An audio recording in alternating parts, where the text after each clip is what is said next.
জাতিসংঘ সহ আন্তর্জাতিক আইন এবং রীতিনীতি থোড়াই কেয়ার করে গণহত্যা চালিয়ে আসা ইসরায়েল প্রতিপক্ষ নিধনের নামে আশপাশের বেশ কয়েকটি দেশে নিয়মিতই হামলা চালিয়ে আসছে। এবারে তাদের টার্গেটে কাতারও। যুক্তরাষ্ট্রসহ পশ্চিমা মিত্র দেশের সঙ্গে নিবিড় সম্পর্ক রেখেও শেষ রক্ষা হলো না।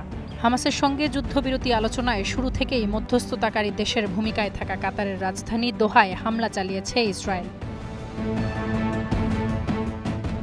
কাতার ভিত্তিক সংবাদ মাধ্যম আল জাজিরার খবরে বলা হয়েছে, মার্কিন প্রেসিডেন্ট ডোনাল্ড ট্রাম্পের দেয়া যুদ্ধবিরতি প্রস্তাব নিয়ে আলোচনায় থাকা হামাস নেতাদের লক্ষ্য করেই এই হামলা চালানো হয়েছে। বিষয়টি স্বীকার করে পরে বিবৃতিও দেয় আইডিএফ।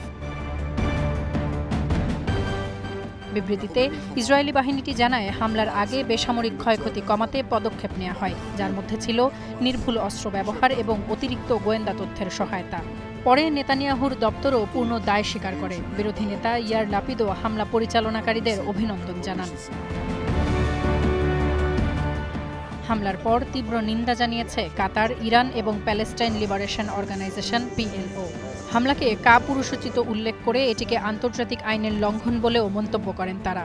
নিন্দা জানিয়েছে ইরাক, কুয়েত, জর্ডান এবং মালদ্বীপও।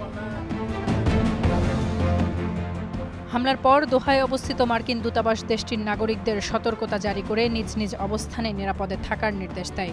এ নিয়ে গত এক মাসে 6টি আরব দেশে হামলা চালালো ইসরায়েল। তাসফিয়া তামান্না, স্টার নিউজ।